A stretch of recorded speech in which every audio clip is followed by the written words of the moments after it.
Hi everyone, good morning. I am Akrima M. Abubakar. So I am a reporter of the viral disease of the chicken. So now let's discuss the 10 common viral disease in the poultry.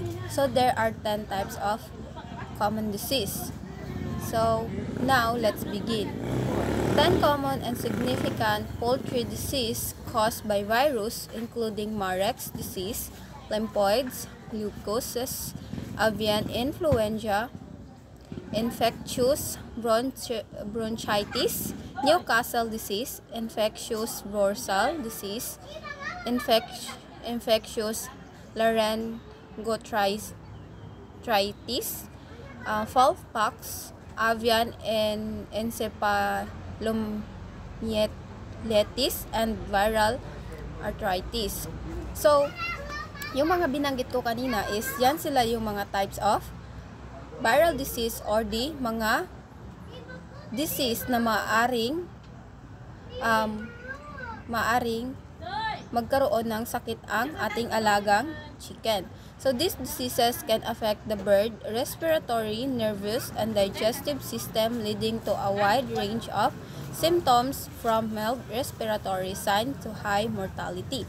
So ito yung type ng mga virus na maaring makaapekto sa kalusugan ng ating chicken. So ito rin siya is magiging dahilan ng pagkalugi ng ating negosyo kasi dadami at dadami ang mamamatay sa ating alagang chicken. So the next one is, this one is the first viral disease we need to discuss. The Newcastle disease is a high contagious and potentially total viral disease that affect birds. So ito yung number 1, the Newcastle disease. So ito siya is contagious or madaling makahawa. And causing respiratory, nervous, and digestive sign like gasping, paralysis, and diarrhea. So ito siya na virus is magkukos siya sa chicken ng kanyang pagkaparalisa or sa kanyang paghinga at sa kanyang pag-consume ng foods. Sudden death and poultry flux. So kapag pag yung chicken natin is tinamaan ng ganitong uri ng virus is mamamatay ito. Then it's not while it's not a food safety concern, people handling infected bird may get mild flu. So kung sino yung mag-handle ng chicken na to, sino yung mag-aalaga, is pwede rin silang mahawa sa sakit na ito. Then ito rin symptoms or conjunctivitis,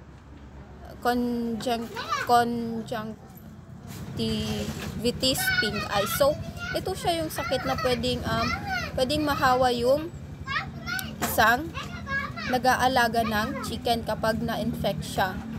So the next one is symptoms nito is include respiratory distress, reduced egg productions, green diarrhea, and nervous sign like paralysis.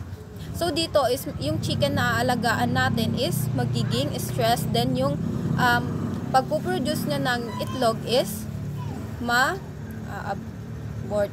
So yung kanilang tae is may mga sama-sama sila na green. So mapapansin natin din doon sa tae ng isang chicken is may kasama siyang green. And also dito is maapektuhan niya yung nervous system ng chicken na magkukos ng paralysis. So how to avoid or paano nga ba natin ma-avoid yung ganitong klase ng virus? So first is the vaccinations. Route vaccination is critical to prevent outbreaks and reduce losses. Though it may not prevent infections entirely. So yung vaccination is pwede rin siyang makatulong kung paano ma-reduce yung ganitong klase ng viral diseases. So the next one is biosecurity. Implementing good biosecurity measures is crucial for controlling the spread of the diseases.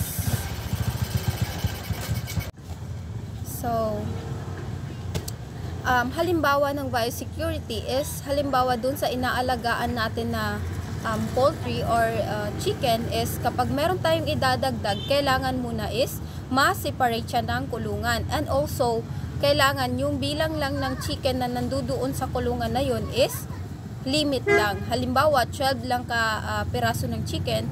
So, mas maganda yun siya kasi para hindi siya madaling makahawa. Kasi pag dun sa kulungan is more on chicken, then kapag may tamaan dun ng virus na isa is madali lang silang mahawa lahat. Then reporting. It is reportable disease in many areas. You must contact authorities if you suspect on outbreaks. So kapag mapansin mo na yung alaga mo na chicken is meron siyang this kind of disease na which is pwede ring makahawa, dapat pagsabi mo dun sa barangay or doon sa inyong areas kasi para ma-secured nila yung iba pang nag-aalaga ng chicken. So para magkaroon sila ng ma-prevent na nila agad. So treatment, there is no specific treatment for infected birds. So wala talaga siyang treatment, pero pwede naman siyang habang hindi pa siya masyadong doon sa chicken is habang hindi pa siya masyadong malala or hindi pa tinatamaan ng virus yung chicken is pwede naman nating prevent. So properly cooked poultry is safe to eat. So kapag pag maganda pala yung luto ng chicken na tatamaan ng ganitong klase ng virus is pwede rin pala siyang i-consume ng isang tao. Pero dapat maganda yung pagkaluto para mamatay din yung viruses. So the next is the Marek's disease. Marek's disease is a highly contagious viral disease in chicken caused by herpesvirus that can result in nerve enlargement. So dito naman is paralysis and tumor in internal organs. So dito naman na virus is masyado rin siyang madaling makahawa or mabilis lang siyang makahawa. Ito naman is pinapabilis niya or pinapalaki niya yung mga organs ng isang chicken. It is spread through inhalations of infected feather, dander, and can be transmitted between birds. So between birds lang pala siya ma-transmit. So way ng magkalat yung virus is through inhalation. Kapag yung chicken na isa is mapunta doon sa alaga mo na iba na chicken, which is yung hindi siya na infect, is kapag nalanghap nila yung hangin na galing doon sa infected na chicken is pwede silang mahawa ng ganitong klase na virus. So infected bird can show symptoms. So there is no cure. So ito yung Marek's disease is wala rin siyang cure and vaccine. So wala siyang cure. So ang kailangan lang is yung habang bata pa yung chicken or habang maliliit pa sila is binabaksin na sila to prevent the types of disease. So, a highly contagious viral neoplastic disease in chicken. So, ito is madali lang siyang makahawa na virus. Can cause paralysis in the legs and wings. So, ito yung type ng virus na nagkukos siya ng paralysis sa wings and the legs of the chicken. Gina-enlarge niya. So, infections occurs early in life. So, habang maaga is yung mga infections is makikita na yung sign ng chicken na merong ganitong klase ng viral disease with sign appearing in young birds.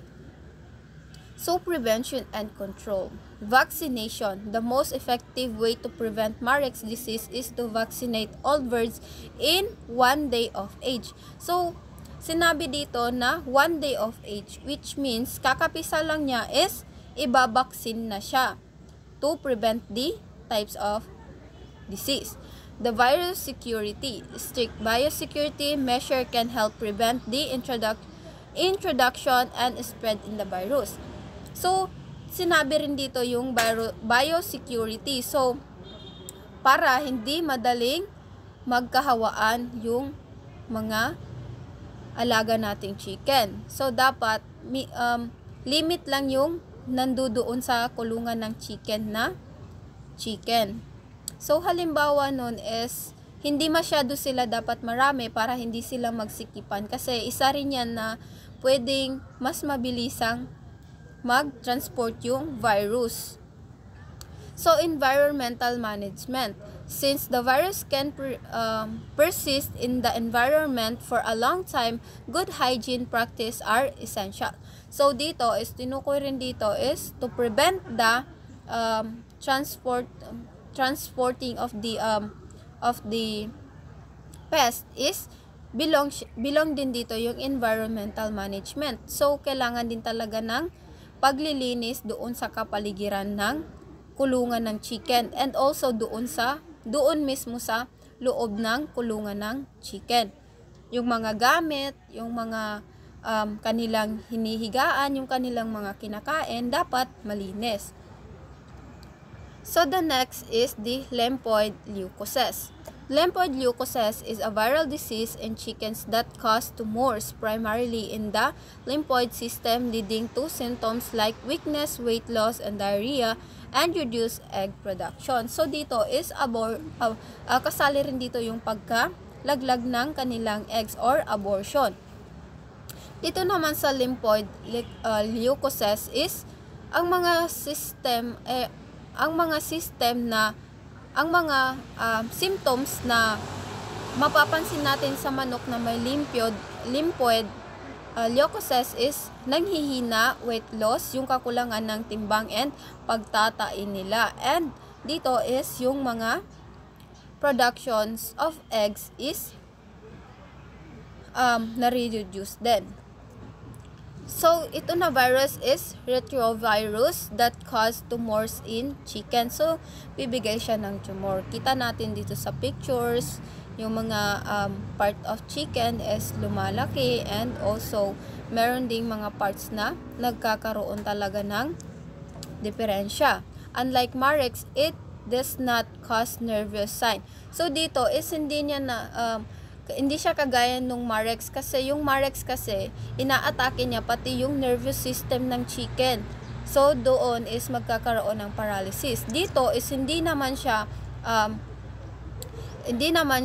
nasasali yung nervous system. Hindi kagaya nung manok. But, dito is ginaano lang siya ng tumors. So, the next one can lead to the bone tumors in the legs.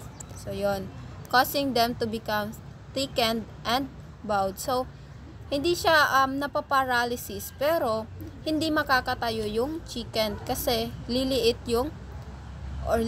or papayat yung kanilang legs and yun, para na lang din silang naputulan ng paa. So, the next one is, so symptoms niya is weakness, depressions, and weakness. So, naulit lang. So, yun, panghihina and depressions, weight loss, inappetence, and emaciation,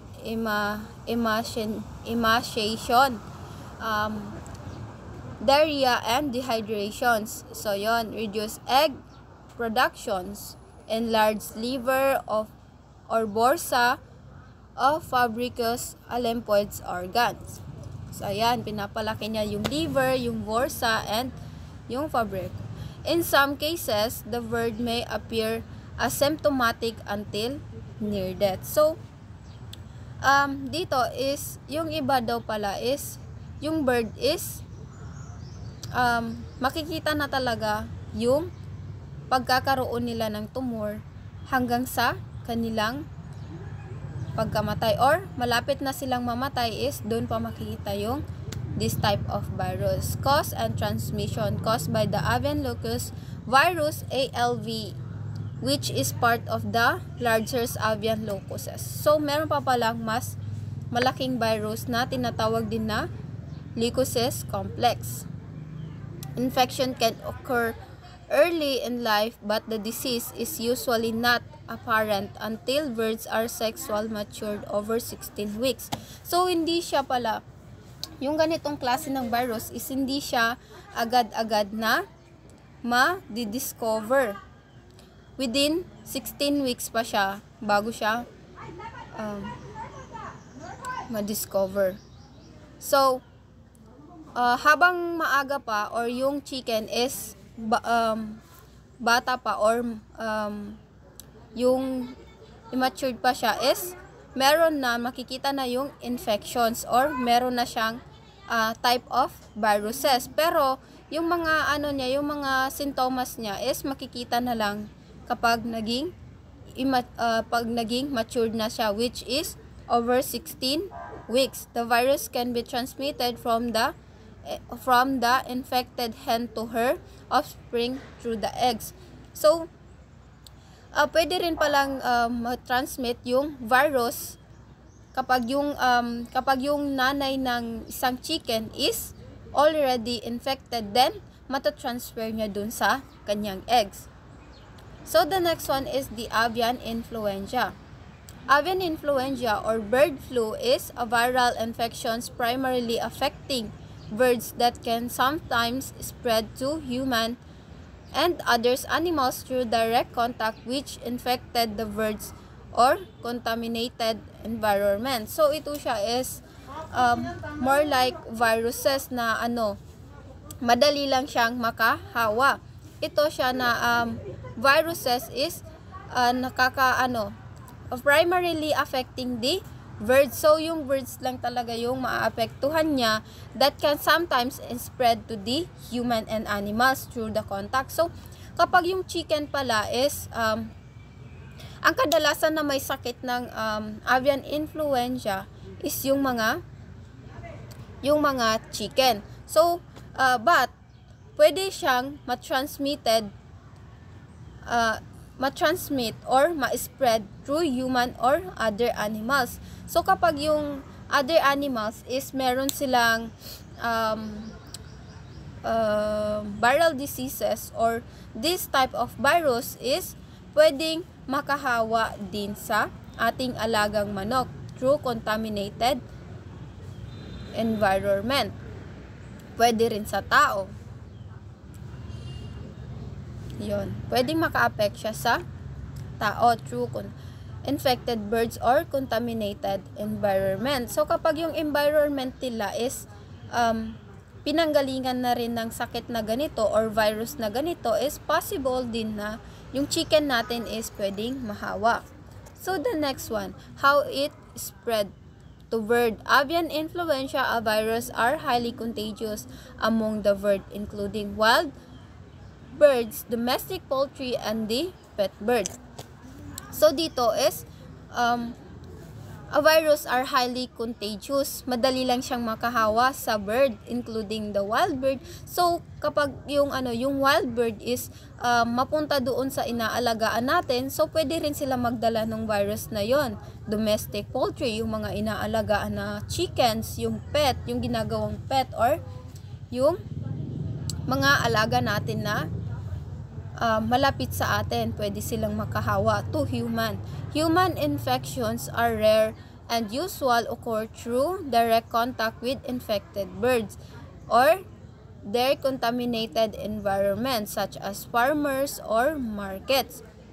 So, dito rin is kapag sa galing sa human infections are viral direct infected birds with contaminated environment. Kagaya na nga ng sinabi ko kanina, kapag yung environment nila is already contaminated na, pwede rin makahawa sa isang tao. And yung virus na galing nadala ng tao or the environment is pwede rin makahawa dun sa alaga natin na chicken. Other animal, the virus can spread through the animals including some mammals like cows. So, yon, kapag nagkaroon ng contact yung cows and the alaga natin na chicken is pwede rin makahawa. Symptoms in birds. Birds can range from mild respiratory infections or viral decrease egg production in low pathogenic strain to severe systematic disease with high mortality rate. So dito is magkukos din siya ng high mortality rate sa ating chicken. So and also yung egg production natin is mababawasan or maglilas. In humans, symptoms can range from mild to severe, and cases have been reported multiple times in multiple countries. So, marami na yung bansa na nakakapag-report na even the human is pwedeng mahawaan ng ganitong klase ng sakit.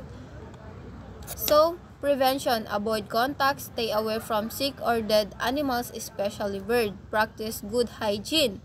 So, dito, pinapakita rin dito na truly pagpapractice ng good hygiene or pagiging malinis sa ating mga kinukonsume bago natin kainin is mas mainam or mas maka-avoid tayo sa ganitong klase ng virus. So, avoid contact kapag may mga namamatay na hayop is huwag na nating hawak-hawakan at diretso na natin siyang itapon sa tamang tapunan or ilibing. Use protective equipment. Individual who work closely with poultry or cow should be use personal protective equipment. So, ito yung mga ginagamit like gloves, yung mga mask, yung ginagamit na shades, also the apron, yung botas, di ba gumagamit sila pag makakita tayo ng mga is may ginagamit sila. Seek medical care if you develop flu-like symptoms after potential exposure, see a doctor immediately. So, kapag maramdaman natin na kapag tayo yung nag-aalaga ng chicken is maramdaman natin na may iba na sa ating kalagayan. So, need na rin nating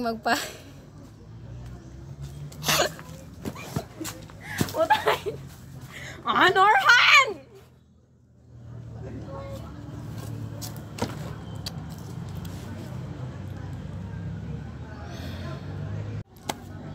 So, yon, seek medical care if you develop flu-like symptoms after potential exposure. So, kapag galing tayo doon sa kulungan na merong infected na chickens na kagaya nito, na may virus is, kapag may maramdaman na tayo ng mga symptoms is, dapat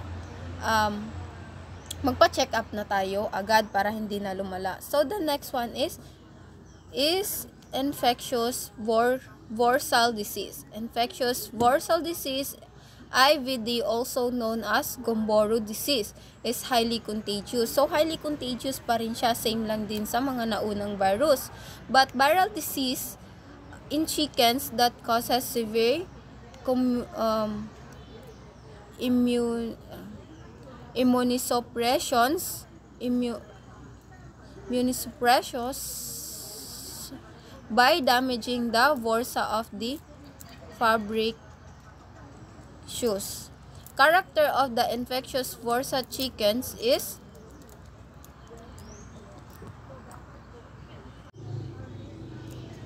so let's proceed to the infectious bursal disease. So yung bursal disease, infectious bursal disease is also known as Gombo disease, is a high contagious viral disease in the chickens, cause severe immunosuppressions by damaging the bursa of the fabricus. So, yung bursa is malapit yan siya sa cloaca na which is tumutulong sa pagbibigay enerhiya sa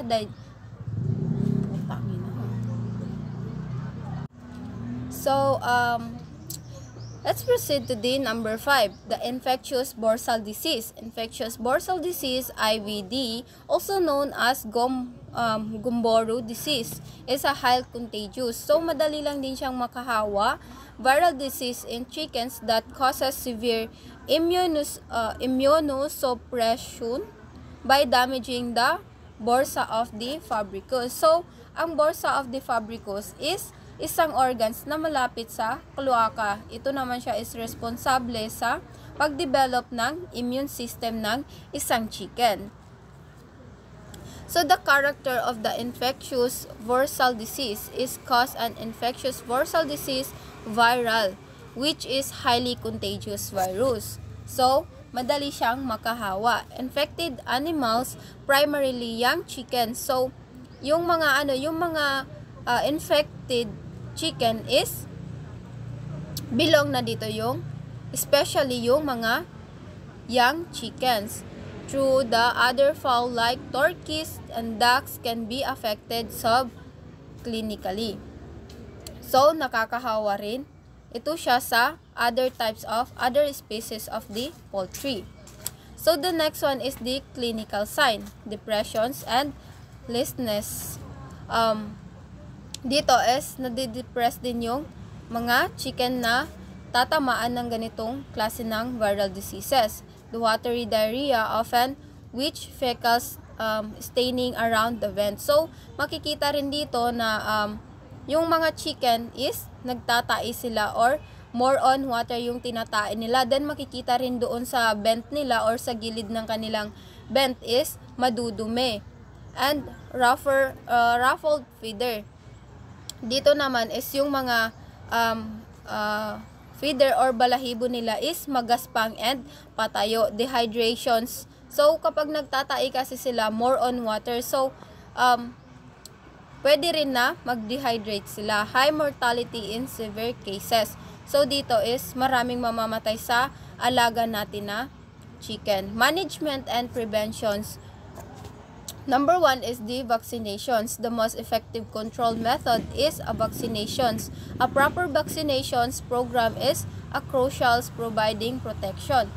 So, dito rin is kinakailangan din para ma-prevent yung isang chicken is through the help of vaccinations.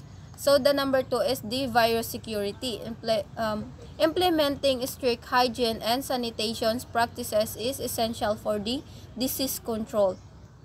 So, para din naman ma-prevent yung isang chicken is dapat may biosecurity rin and proper hygiene yung kanilang tirahan. The diagnosis can be confirmed through the methods like virus isolations, PCR testing, and serological test to detect the presence of the virus in or the viral antibodies. So, sa diagnosis, ito naman sila yung mga expert or di mga professionals kapag mapansin na natin na yung chickens is meron na silang dinadamdam. So, pwede rin nating ipa-diagnose through the help of the mga professionals. Kita nyo yung sa laboratory, yung pag-aaralan nila kung ano ba yung mga sakit and kung ano yung pwedeng igamot sa ganitong uri ng viral disease. So, the next one is the infectious bronchitis. Infectious bronchitis, IV, is a highly contagious. So, ito rin siya is isa rin siya sa madaling makahawa. Acute viral diseases that primarily affect the chickens. So, which means is nagbibigay rin to siya ng malaking problema sa isang chicken. So, yung effect niya sa isang chicken is malala din. So, causing a significant economic losses. So, kapag yung chicken natin is tatamaan din ng mga ganitong virus is pwede rin tayong malugi. Kasi, kapag ito yung tumama sa ating poultry is 100% is lahat ng chicken is ma-infected. In the global poultry, it is caused by the infectious bronchitis virus IVV, a type of avian coronavirus. So, transmitted into transport mechanisms. So, dito is how to transmit or paano nga ba kumakalat or yung isang virus through the airborne transmissions. The virus can be transmitted by air over long distances, sometimes over 1 kilometers via aerosols from an infected flux respiratory secretions. So, sa virus na to is transport yung virus na to or the mechanisms na andun sa infected na chickens through the help of the air or the hangin. Even 1 kilometer lang yan is pwede yan silang makahawa sa mga non-infected poultry. Direct contact, the virus is spread rapidly through the direct chickens to chickens contact. So, dito is, sinabi lang dito is chicken to chicken contact. So, yung mga manok lang talaga yung dadapuan ng ganitong klase ng viruses.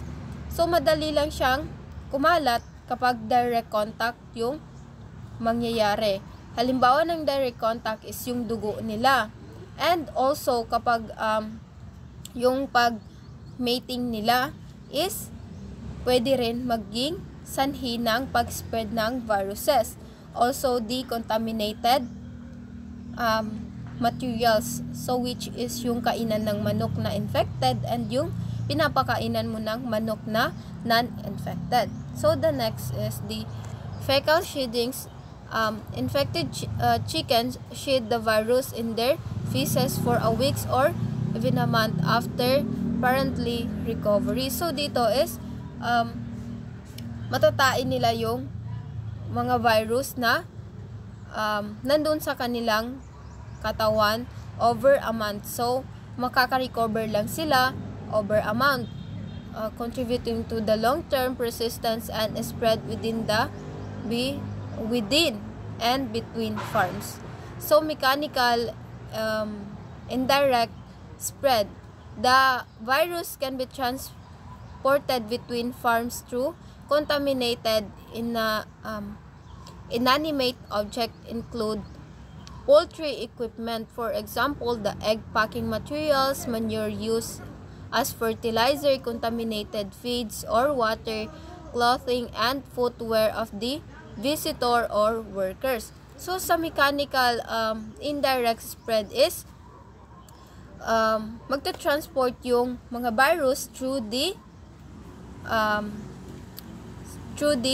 poultry equipment, which is yung egg packing materials, yung tray na ginagamit para panlagyan ng itlog ng chickens is pwede rin yun siya malagyan ng virus or kapitan ng virus. Yung manure used as fertilizer, so yun pwede rin siyang maging sanhi ng pagkalat ng bacteria, the contaminated feed or water, and also the clothing and footwear of the farms visitors or workers. So, kapag ginamit mo yung clothing ng bisita na or ginamit mo yung clothing na para sa infected, ginamit mo siya doon sa alaga mo na poultry, which is doon sa mga non-infected, is pwede rin na magkalat or mag-spread yung virus. So, the next one is controlled in the transportations. Due to the ease of the transport and high contagious nature, the virus strict biosecurity measures essential to prevent its spread, especially during the movement of the birds equipment. So, dito is, dun sa itong klase ng virus na to is madali lang talaga siyang makahawa. So, dito, para makontrol natin is strict biosecurity. Kailangan talaga ng biosecurity or pag-control doon sa dami ng alaga natin na chicken. So, dapat is hindi sila masyadong marami doon sa kulungan or kanilang tinutulugan. So, the next is especially in the during the movement of the birds equipment. So, doon sa paglipat-lipat ng mga kanilang kagamitan, pwede rin mapunta doon yung viruses or kumapit doon yung viruses, then ipapasok naman doon sa kanilang kulungan. So, biosecurity is implementing enhanced biosecurity practices is critical. This include regular disinfection of equipment, vehicle, and facilities. So, yung sa biosecurity, kailangan pa rin dito yung pag-aalaga or tamang paglilinis ng kanilang kulungan, kanilang kainan, and also yung mga equipment na gagamitin ng isang ng mga poultry for transportations.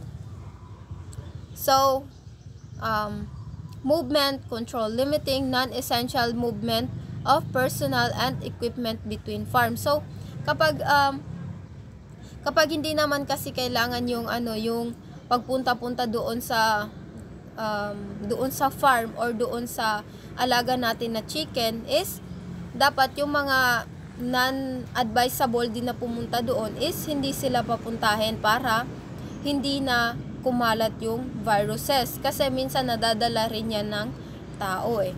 So the next one is the movement control, limiting non-essential movement of personnel. So yan din yung kanina.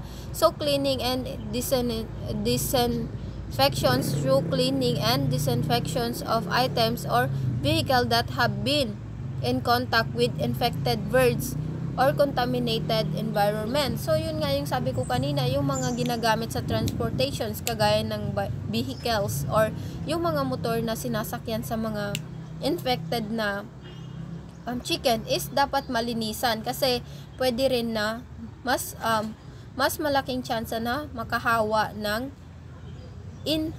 non-infected chicken. Kapag yun ginamit din siya sa non-infected chicken, is pwede silang ma-infect or magkaroon ng type of viruses na ganon. So, vaccinations strategies, vaccinations program can help manage the disease and reduce the severity of outbreaks. So, vaccination is malaking tulong din yan siya sa pag-prevent or pag-control ng disease na to or the viruses. So, particularly in areas with high poultry density and rest of the airborne spread. So, vaccination is nakakatulong talaga siya kung paano i-prevent yung ganitong klase ng viruses. So, habang maaga or habang kukonte pa lang yung tinatamaan ng virus na ganito, so, dapat is ipabaksin na natin yung mga alaga natin na chicken. So, the next one is the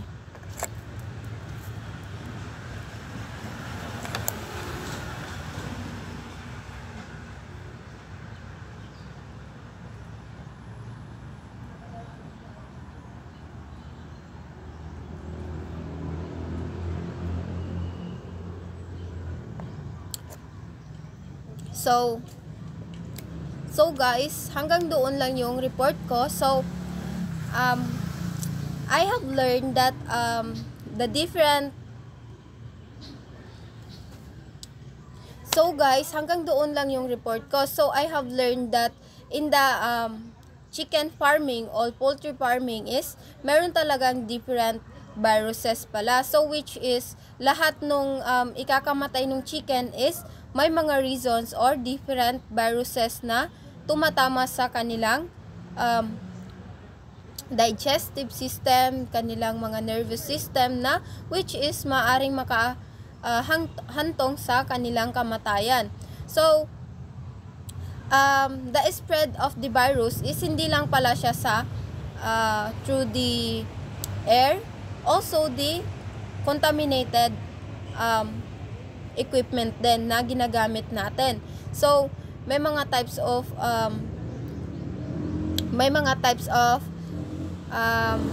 birds or may mga types of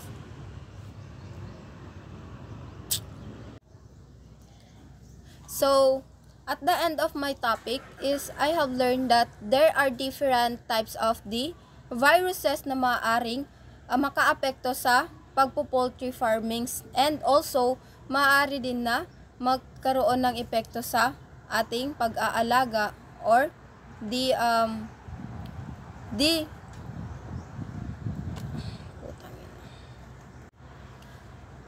So after my report, I have learned that there is a different types of viruses, and nag-spread sila or nag-spread sila through the different ways, like direct contact, indirect contact, through the hangin. Putang ina.